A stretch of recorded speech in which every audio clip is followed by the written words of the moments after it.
This week is Science Week on the 10-Minute Teacher, sponsored by Legends of Learning. Stay tuned at the end of the show to learn more about legendsoflearning.com for your grade 3 through 8 science classroom. Active Learning in the Science Classroom, episode 271. The 10-Minute Teacher Podcast with Vicki Davis. Every weekday, you'll learn powerful, practical ways to be a more remarkable teacher today. Happy Motivation Monday. We're kicking off Science Week with 33-year veteran science teacher Glen Westbrook. He's won the Utah Governor's Award for Science and the Presidential Award for Math and Science and many other awards. Now, Glen, you are passionate about motivating active learning in the science classroom. Why is active learning so important? You know, Vicki, that's a great question. And I think that it boils down to students who are actively doing science are the ones who love the subject. Those who are doing it passively, either watching a teacher do something or reading it from a book or watching a video, tend not to be as motivated to enjoy the subject. So how would you define active learning? Is it when they're hands-on, when they're into things, or what? I think part of it involves the hands-on aspect. Doing science in any way that doesn't involve hands-on can't be as motivational for a child. They just don't get that same enthusiasm as when their hands are actively helping their brain learn the concepts. On the other hand, it doesn't all just have to be hands-on. There are times that it's more appropriate to use technology in the pedagogy so that you can reinforce concept that the child is learning. Okay, Glen, if I came to your classroom and you wanted to show me one of your best lessons that promoted active learning, describe what I would see. Oh, my goodness. All right, I'm going to take you to the first day of 7th grade this year. Are you ready to go back in time? Oh, I'm ready. Okay, literally, this was the first day. The students came into the classroom. I got to know them just briefly, and then I said, we're going to do something today that I hope works, but I'm not positive. You're going to help me figure this out. And their eyes got really big. It's kind of like, wait, you're going to try something you don't know if it works? I said, I don't know for sure. And so we got out some MacBooks, and we opened up Logger Pro, which is a program for Veneer software, and we connected up some motion detectors to those computers. The motion detector works a little bit like a radar detector. So as motion happens, it's able to collect the data and bring it onto the computer screen. And so they played with those just for a few minutes to see, what kind of motion would bring up a graph of any type. And at that point, I said, all right, here's a graph. I want you to try and match it on your computer. I'm going to throw all your screens up on the board here. And using this Land School Teacher Program, you're going to see each other. We're going to see who comes up with a way to do this correctly. And pretty soon, one group figured it out, and everybody else, wait, how'd you do that? So they started asking each other questions.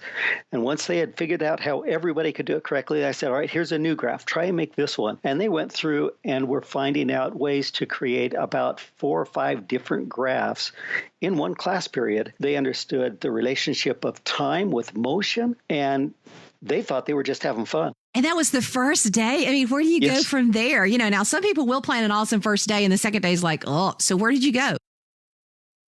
From there, we went into trying to understand how motion is related to the launching of rockets. And we made paper rockets and launched them by pushing on just a bicycle pump. And then we had a launcher that we would release the pressure from, and their rockets would fly out. And I said, all right, now your challenge is to make your rocket go farther tomorrow.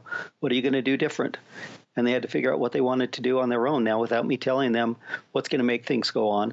From there, we went into what is it like in the space program as they try to make things move, and how is it that there's a relationship between the force that's involved and the motion that the rocket actually has.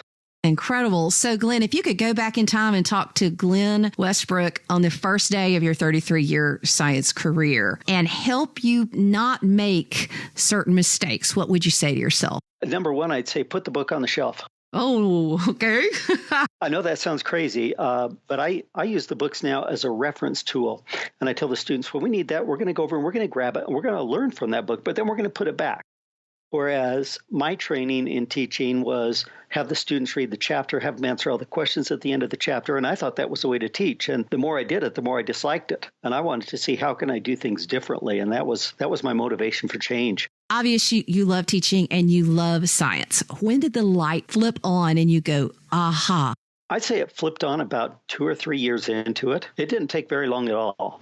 And then it was a matter of convincing principals. I wanted to try something different. And I've been very blessed. I've been with 6 different principals now, and only one has been a little hesitant about trying different things. The other ones have all been very good about allowing me to have autonomy as long as I am following through with the scope and sequence that our PLC has developed and making sure that I prepare my students for the common assessments we create. Why does it make people uncomfortable? Is it because you're so active and you're so creative? Is that what makes people uncomfortable? Or is it the fact that you don't bring that book out very much? I think part of it is not bringing the book out so much. That's very different than the way every professor that I had trained me. Yeah. But is this a whole lot of work to not use your book? Well, I explain this to new teachers as I work with them. You've got classroom management and you've got classroom discipline. Classroom management is everything I do before students walk through my doorway. Discipline is what I do once students are in the classroom. The more effort I put into my classroom management, the less effort I have to do with my classroom discipline. Oh. So in the long run, it pays off. So you're spending your time organizing your classroom, organizing the flow, organizing stations, organizing experiences so they're busy the moment they walk in? That's my goal. Within a minute of the bell ringing, I'd like to have them actively doing something. It may take a little bit of introduction from me, or I may show a video clip that, like, for example, before we did the rockets, I showed a video clip of a launch. And next year, I think we'll be showing Elon Musk's little launch that happened this year because that was so impressive. Oh, it was. And when they landed the boosters again, that was incredible, wasn't it? It really was. That took a lot of good technology and a lot of engineering. And we're working a lot with STEM throughout the United States. Every state that has adopted or has modified next generation science standards is looking at how to involve students in doing more of the technology and the engineering aspects of science. So how have the next generation science standards transformed your classroom, or have they? I don't know that they have changed them a lot. In terms of the experiences that I try to provide students, I don't think it has been a huge difference.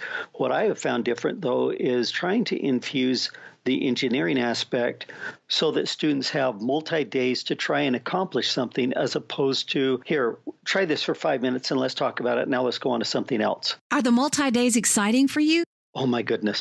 The last one we did, we were learning about how structures are designed to survive earthquakes. And I showed a short video clip from some Japanese station that I had no idea what they were saying, but we could see the buildings wavering in the background as they talked about it. And I had a teacher friend who was helping me that said, they said something about earthquake. I recognized that word. And I said, okay, we'll go with that video clip. So we showed this little video clip. And then I pulled out some spaghetti pasta and some of the mini marshmallows. And I said, your goal is to make a building that will survive an earthquake. And what we're going to use, and we have these trays that we had put sand into, and then they had to build within those trays. And I showed them how I was going to shake the trays to model the earthquake. And they got so excited to see who could design a structure that would survive, an earthquake that had a strength of 6 or a strength of 7. Or I said, somebody's just going to crash big because I'm going to do a 10 on theirs. And they got all excited because, I got to make mine survive. And that was their goal. They loved it.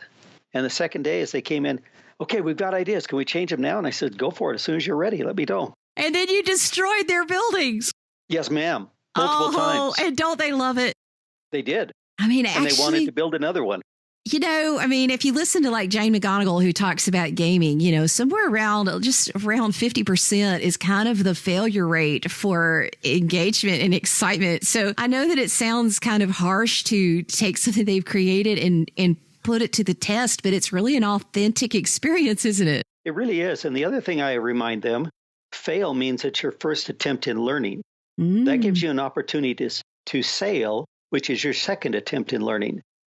And if it's really hard, you're going to go to MAIL, MAIL, which is multiple attempts in learning. Oh, I love that. I wish we could just talk forever. So this is Science Week, and what a great Motivation Monday for active learning in the Science classroom. And actually, we can apply the fail, sail, MAIL to all classrooms. I love that, Glenn. And thank you for sharing your experiences with us and getting us excited about science and about learning. You're very welcome. It's been a pleasure. I think science and learning is an opportunity for students to grow and be prepared for their future. Legends of Learning has amazing game-based science experiments for students in grades 3 through 8, aligning with next generation science and select state standards. Go to coolcatteacher.com/science and sign up for your free account now. Whether it is earth science, life science, or physical science, you can reinforce, reteach, and take kids further as they play the science game at legendsoflearning.com. And thank you, Legends of Learning, for sponsoring Science Week this week on the 10-Minute Teacher.